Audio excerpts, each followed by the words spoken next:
All right, get this. Just 2 hours from now, House lawmakers are expected to hold a vote to expel New York Congressman George Santos. It comes following the release of a scathing ethics report that includes campaign finance abuse. Congressman George Santos joins us with an exclusive interview ahead of the critical vote. We'll decide if you're going to be packing up your office today.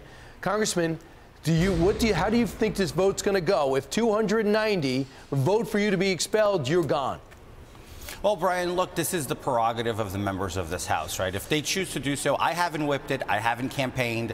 I want people to vote their conscience, and I don't want to make anybody feel uncomfortable. So if it's their choice to change precedent and loop me in with 3 Confederate turncoats who were expelled for treason and 2 convicted members who were convicted in a court of law, so I'll be the first person to get expelled from Congress without a conviction or without committing treason.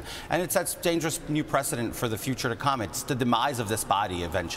So, I mean, the things that they're saying you did, you deceived donors, providing what they thought were going to be contributions to your campaign, but were in fact payments for your personal use. You reported fictitious loans to political committees to induce donors to give you more money.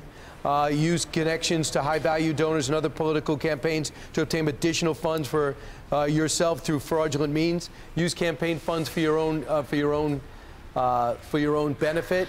Did you know at the time how wrong this is? So, Brian, I haven't unpacked this, and I won't unpack this out of respect to the process that I'm going with the DOJ. For me to go ahead and start talking about this, I go ahead and A, forego my rights. B, I undermine the process and the due process that the DOJ has afforded me. Unlike the Ethics Committee, they've been gentlemen about this. The prosecutors, the judge, everybody has been very gracious and above board. So for me to go out there and start talking about this and unpacking is exactly what my opponents would like me to do to incriminate myself, to hurt my chances on my criminal case. So obviously I won't be answering any of those questions to you today, sir. Right. 3 money laundering charges. 7 counts of wire fraud, 23 criminal charges overall. So they had a couple of votes. They did not work. This one might be different. Historically, there's only 5 members of Congress who have been expelled. What would it mean to you to be the 6th? How do you process that? I mean, it hasn't sunken in 100%, but it's really a tough thing to digest. I mean, especially when I've come here, all of the work I've done in this body has been above board. Nobody can actually question my ethics and my conduct in Congress, unlike some of my colleagues who are on drunken tirades going after their former staff. But I'm the one being pinned for all of this nonsense, and here I am, like about to join a long history of due process of people who committed atrocities. Meanwhile, I have been only accused. This is, you know, I have a scheduled court appearance for September 9th next year to start a trial. That's what's on the books right now. But these guys want an expedient, conclusive decision now. They don't care what the facts are, so much so that they put in the report that I was exonerated from sexual harassment, but then Michael Guest, as an author, put it in his expulsion resolution. It's contradictory to his own committee's work. His committee didn't suggest expulsion, but here he is, writing this on with the Long Island Republicans in New York. And look, that's just hypocrisy at its finest. So yesterday, you went ahead and fired an ethics violation to Jamal Bowman for pulling the fire alarm. And you said, Bowman said this in his statement: "No one in Congress or anywhere else in America takes soon-to-be former Congressman George Santos seriously. This is just another meaningless stunt in his long history of cons, antics, and outright fraud." Your reaction?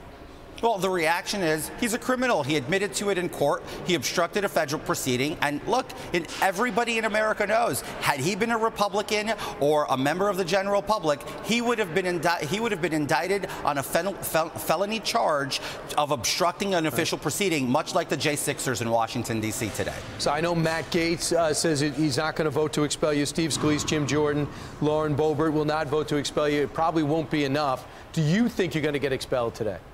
Well, look, I don't know. I've accepted the fate. Look, I believe that if it's God's will to keep me here, I will stay, and if it is His will for me to leave, I will leave, and I will do so graciously. George, as they roll through all the things you said and everything about working at Citigroup, Goldman Sachs, being Jewish, have you been doing this your whole life, just embellishing and making things up? Is this the first time you've been forced to pay for this?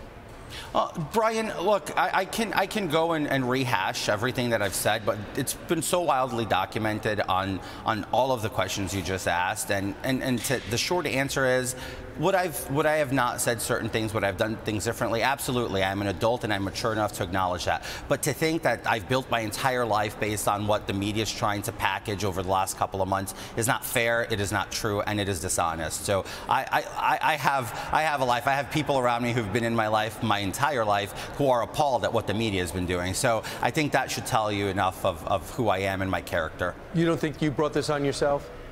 Oh, look, in some way, I think we all bring stuff on ourselves, right? I just acknowledge I bear responsibility, but what has been made out of mistakes that I've made in the past that I've admitted to on national television, on this network with Tulsi Gabbard last December, I dare most members of Congress have the same courage to come on here and tell the entire American public on national television exactly what I did and own up to their shortcomings and be humble and have the humility to do so.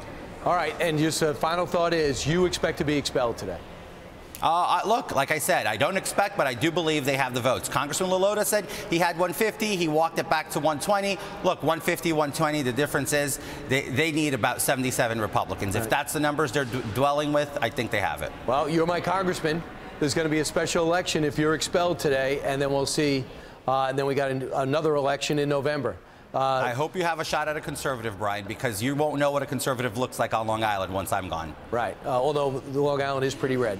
Congressman, thanks so much. And Peter King did have that seat for a long time. Congressman Santos, for now, best of luck. I'm Steve Ducey. I'm Brian Kilmeade. And I'm Ainsley Earhart. And click here to subscribe to the Fox News YouTube page to catch our hottest interviews and most compelling analysis.